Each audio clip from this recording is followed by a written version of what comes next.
Alhamdulillahi Rabbil Alamin. Allahumma salli ala Sayyidina Muhammadin wa ala ali Sayyidina Muhammad. Ashhadu an la ilaha illallah wa ashhadu anna Muhammadar Rasulullah. Ya Allah ya Rabb, ya Jalali wal Ikram. Inni wajjahtu wajhiya lilladzi fatara as-samawati wal arda hanifan musliman wa ma ana minal musyrikin. Inna salati wa nusuki wa mahayaya wa mamati lillahi rabbil alamin. La syarika lahu wa bidzalika umirtu wa ana awwalul muslimin. Ya Allah ya Ilah, ya Allah ya Allah, ya Rahman ya Rahim. Ya Allah, ya Allah, Zat yang Maha Agung dan Maha Bijaksana, yang telah mempertemukan kita ke dalam majelis yang dicintainya, yang telah membuat kita tergerak hati untuk mendatangi melalui langkah kaki yang cukup jauh, hingga kita berkumpul di dalam pertemuan yang indah di hadapannya. Allahumma salli ala Sayyidina Muhammad wa ala ali Sayyidina Muhammad sallallahu ala Muhammad sallallahu alaihi wasallam. La hawla wa la quwwata illa billahil aliyyil azim. Inna lillahi wa inna ilaihi raji'un. Inna lillahi wa inna ilaihi raji'un. Inna lillahi wa inna ilaihi raji'un. Kita berasal dari Allah akan kembali kepada Allah. Kita berasal dari Allah akan kembali kepada Allah. Kita berasal dari Allah akan kembali kepada Allah. Jasad dan raga yang hina dan papa ini akan terkapar mati, terbujur kaku, hina dan hina. Dia akan menjadi bangkai di atas muka bumi yang fana dan bersifat sementara ini. Tiada berarti dan dia telah angkuh dan sombong bertahun-tahun lamanya di atas muka bumi. Tetapi kembali ketika berpulang ke rahmatnya melalui ruhnya, melalui jiwanya, maka dia tidak memiliki arti apa-apapun di atas muka bumi ini. Bagi yang tidak pernah mengenal dan bertemu Allah Subhanahu wa Ta'ala, maka terhinalah dia, karena badannya hancur dimakan tanah, dicabik-cabik oleh binatang aneh di dalam kubur, dihina dan dihina, lalu dia sisa tengkorak, berbau dan busuk tiada duanya. Maka sebagai hamba Allah yang dicintai dan dimuliakan Allah, wajib dan wajib hukumnya selama kita hidup di atas punggung bumi ini, kita harus mengingat siapa diri kita. Jasad kita ini harus kita bersihkan dan selalu kita sucikan, agar dimuliakan oleh Allah Subhanahu wa Ta'ala. Kemudian kita bisa mengenal siapa yang berada di belakang jasad kita. Ada tubuh kasar kita yang bernama jasad ini. Di belakang kita lah yang bernama tubuh halus atau bernama jiwa. Jiwa dan jiwa. Jiwa ini tidak akan hidup sekali lagi kalau tidak didatangkan atau tidak didatangkan ruh oleh Allah Subhanahu wa Ta'ala. Di balik jiwa, tubuh yang halus, ada lagi yang lebih halus yang bernama ruh. Ruh itulah datang pada 120 hari dalam kandungan ibu kita. Bersatulah antara ruh dan jiwa, maka jadilah yang disebut dengan nyawa. Nyawa dan nyawa. Campuran antara jiwa dan ruh dari Allah Subhanahu wa Ta'ala disebut nyawa. Jiwa itu adalah tubuh halus daripada badan kasar kita atau raga kita. Raga ini bangkai, tubuh kasar ini bangkai. Tangan, kaki, mata, dan indah, kecantikan, ketampanan, tidak berarti itu semu. Itu semu, itu bangkai hina di hadapan Allah Subhanahu wa Ta'ala. Tetapi hakiki yang sebenarnya daripada raga yang kasar ini adalah yang berada di baliknya bernama jiwa. Jiwa itu pun tidak kalau hidup kalau tidak didatangkan atau tidak ada di dalamnya ruh. Ada ruh di dalam jiwa, maka jiwa itu hidup. Campuran antara jiwa dan ruh yang berada di dalam yang membuat hidup, itulah disebut dengan nyawa. Jasmani badan yang hina papa ini diciptakan oleh Allah dari alam ke alam, dari alam wadi menuju alam madi, dari alam madi menuju alam mani, dari alam mani menuju alam manika. Apa itu alam wadi? Alam wadi di mana jasmani manusia ini diciptakan pada kala itu bersumber daripada api, angin, air, dan tanah. Masih berwujud unsur api, angin, air, dan tanah. Jasmani itu pada saat itu berada di alam yang disebut dengan alam wadi. kemudian masuk dipindahkan ke alam yang kedua, bernama alam madi. Di alam madi itu jasmani manusia ini sudah bergabung di dalam makanan dan minuman kita. Dia berada di binatang, dia berada di pepohonan, dia berada di sayuran, dia berada di tumbuh-tumbuhan dan lain sebagainya. Kemudian makanan itu terhimpun di dalamnya menjadi saripati. Berpindahlah jasmani ini menuju ke alam yang ketiga disebut dengan alam mani. Di alam mani itulah kita hidup. Jasmani ini hidup. Kemudian dipindahkan lagi di alam mani manikam. Di mana alam mani manikam itu? Alam mani manikam itu terjadi ketika berhubungan badan antara ayah dan ibu kita. Pertemuan antara alif dan ba, antara suami dan istri. Lalu dipindahkan lagi ke alam rahim. Di dalam alam rahim, pada saat umur 4 bulan dan 120 hari itulah terjadi dialog. Qalu bala syahidna alastu bi rabbikum. Katakanlah aku ini Allah Tuhanmu. Lalu terjadilah dialog itu sepanjang masa. Panjang usia perdialogan itu. Tanya jawab itu. Ikrar akidah itu. Jiwa ini mengatakan ana, anta, anta. Engkau dan saya adalah saya. Di dalam jiwa ini, profil jiwa ini terkandung unsur akal, unsur kolbi dan unsur nafsu. Gaibnya akal kita ada di jiwa. Gaibnya nafsu kita ada di jiwa. Gaibnya kolbi kita pun ada di jiwa. Nafsu ini saking bangkang dan bantahnya dia belum mau mengakui bahwa dia adalah hamba dan Allah adalah Allah Tuhannya yang harus patut dan disembah. Dalam beberapa kitab para ulama, sesungguhnya dia dihukum. Nafsu ini dihukum pertama dimasukkan ke dalam api yang sangat panas. Bertahun-tahun lamanya dia dihukum di api yang sangat panas. Dikeluarkan dia dari api. Disuruh dikatakan qalu bala syahidna alastu bi rabbikum. Dia tidak pernah juga mau mengatakan. Ingkar terus, la dan la terus. Kemudian dihukum lagi yang kedua. Dilemparkan lagi di kampung, di tempat, di negeri yang sangat dingin. Lebih dingin daripada kutub utara. Namanya negeri Jamharira. Jamharira sangat dingin dan sangat dingin sekali. Tetapi tidak mampan juga bertahun-tahun lamanya. Dikeluarkan dari negeri Jamharira, alam Jamharira, tempat yang sangat dingin itu. Masih juga dia ingkar, tidak mau mengakui bahwa Allah itu adalah Allah, dia adalah hamba.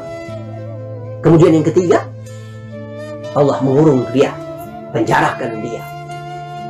Dengan cara tidak dikasih makan, tidak dikasih minum, nafsu ini. Kemudian dia mengemis-ngemis, menangis-nangis, merintih-rintih, minta dikeluarkan dia dari penjara. Karena tidak saking tidak tahannya dia dengan makan dan minum. Lapar dia. Langsung dia sujud kepada Allah. Mengakui, engkau adalah Tuhanku Allah Subhanahu wa ta'ala yang pantas aku sembah dan aku sujud. Aku adalah hamba.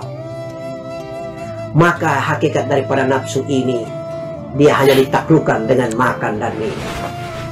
Dia hanya kalah karena lapar dan haus. Oleh karena itu indahnya di dalam negeri Islam ini, di dalam kampung Islam ini, di dalam ajaran agama Islam ini, di dalam ajaran agama yang mulia diajarkan oleh baginda Nabi Muhammad sallallahu alaihi wasallam satu-satunya jalan untuk mengalahkan dan menaklukkan hawa nafsu kita adalah dengan berpuasa. Maka tidak mustahil kalau kita puasa kita lemah. Benar toh? Benar. Insya Allah. Kalau kita puasa kita lemah, tidak mampu apa-apa. Tinggal ibadah yang kita jalani, kusuk kita lakukan. Karena lapar dan haus, itulah.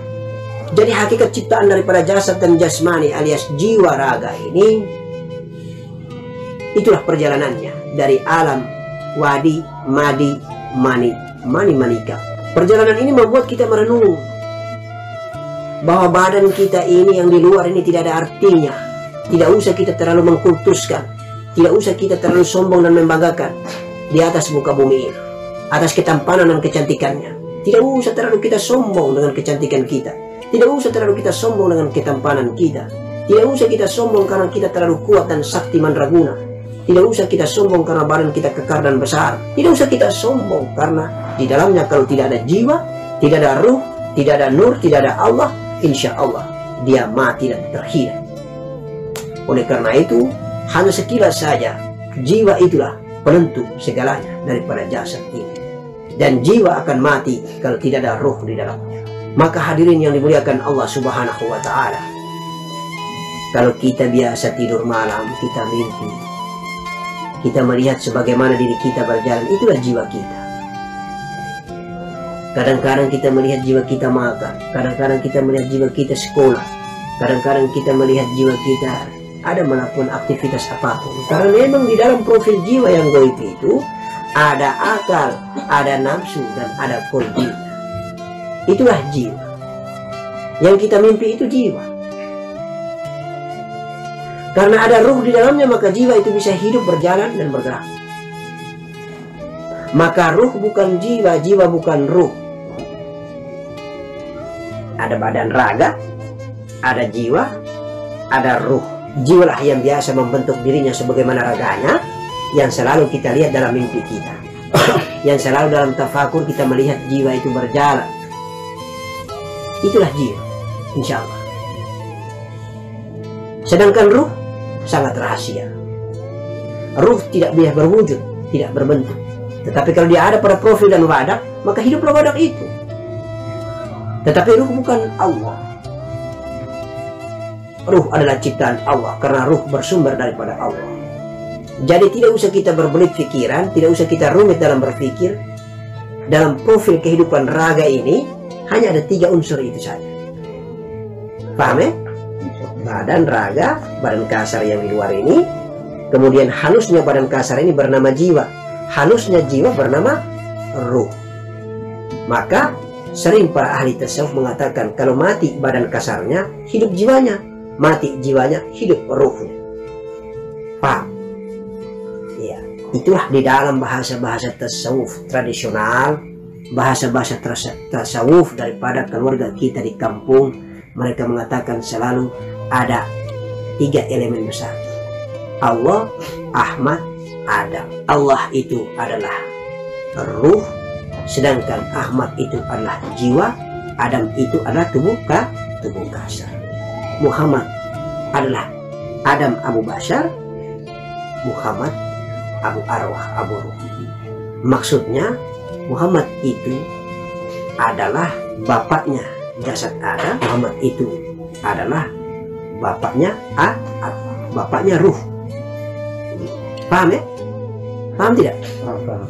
Iya, ya. Kita bicara ini, kita tidak usah bayangkan tentang datuk kita Nabi, baginda Rasulullah yang berayahkan Abdullah ibnu Abdul Muttalib. Hakikinya, halusnya, tasawufnya. Syariat jasadnya itu beliau di sana, baginda kita yang sudah meninggalkan dunia yang kita cintai. Nah, itulah pertanyaan dan persoalan-persoalan yang selalu kita pecahkan bersama. Jadi kalau kita pikir-pikir, siapa yang lebih mengenal Allah? Yang lebih mengenal Allah itu adalah jasad daripada Nur Muhammad, baginda Nabi Muhammad Sallallahu Alaihi Wasallam. Dia yang lebih mengenal Allah karena hakiki dirinya sendiri. Makanya sebenarnya harus kita bertanya, kenapa kita yang beragama Islam ini selalu ada nama Muhammad di depan? Ya toh? Ada Muhammad Nur Adi, ya toh? Ada Muhammad Kamran, ada Muhammad Hamka, Muhammad Yakub, Muhammad selalu depan. Itu sebenarnya lambang, insya Allah sudah diterangkan dan ditegaskan dengan jelas itu, bahwa kita ini adalah Muhammad. Muhammad jasad juga Muhammad ruh. Ruh itu juga Muhammad, jasad itu juga Muhammad. Awal, akhir, zahir wal batin. Makanya kita disuruh belajar mengenal diri. Siapa diri kita ini sebenarnya? Kalau yang lebih mengenal Allah Subhanahu wa Ta'ala, pencipta diri ini, yang bernama datuk kita baginda Nabi Muhammad Sallallahu Alaihi Wasallam, maka logika dan masuk akalnya kita harus mengikuti syariat jasadnya, sunnahnya. Tidak bisa kita tinggalkan. Beliau lebih jauh mengenal Allah, tetapi beliau sholat, beliau puasa, beliau melaksanakan syariat sunnah kebiasaan. Maka kalau kita mengenal diri kita ini, raga kita ini adalah Muhammad, ruh dan jiwa kita ini pun adalah Muhammad, insya Allah kita juga melaksanakan akhlak sebagaimana baginda Nabi Muhammad Sallallahu Alaihi Wasallam. Kita juga harus mengamalkan apa yang menjadi aktivitas dan kegiatan-kegiatan baginda Nabi Muhammad Sallallahu Alaihi Wasallam, agar sempurna connect signifikan betul, lurus benar perjalanannya dari jasad Muhammad juga masuk kepada ruh Muhammad. Itu maksudnya. Sehingga tidak ada cerita bilang kalau sudah belajar tasawuf kita tinggalkan syariat, batalkan syariat, tidak berlaku lagi yang namanya sholat. Tidak, tidak, dan tidak. Kalau engkau mau belajar mengenal benar yang sesungguhnya dirimu, maka sesungguhnya dirimu adalah Muhammad. Maka sunnah dan perilakumu harus sebagaimana yang aslinya bernama baginda Nabi Muhammadin sallallahu alaihi wasallam. Itu dasarnya. Maka kita tidak bisa tinggalkan yang bernama ilmu fikih, syariat, sunnah Nabi Muhammad sallallahu alaihi wasallam. Maka kemarin-kemarin kita sudah katakan bahwa justru di dalam syariat itu juga ada tarekahnya. Di dalam syariat juga merupakan kendaraan menuju hakikat, menuju kita mengenal diri kita yang sesungguhnya. Jadi tidak bisa kita kasih pisah-pisah antara kulit dan isinya. Barang siapa yang memisahkan kulit daripada isinya, maka isinya akan bau. Seperti pisang, kalau kita tinggalkan kulitnya, maka isinya pasti akan bau. Oleh karena itu kulit harus menyatu dengan isinya. Isinya harus membungkus sampai dengan tingkat kulitnya. Maka sempurnalah dia. Itu yang dimaksud dengan hakikat daripada Islam kafah. Utuh. Tidak boleh dipisah-pisahkan. Tidak boleh mati bercerai. Tetapi harus mati menyatu. Itu baru sempurna mengenal diri. Dari kulitnya sampai ke isinya. Dari raganya sampai ke ruhnya. Raga, jiwa, dan ruh. Harus betul-betul dikenal. Mudah-mudahan Allah meridhai. Barangkali garis besarnya itu kita masuk ke diskusi dan dialog, insyaallah. Wabillahi taufiq wal hidayah. Wassalamualaikum warahmatullahi wabarakatuh.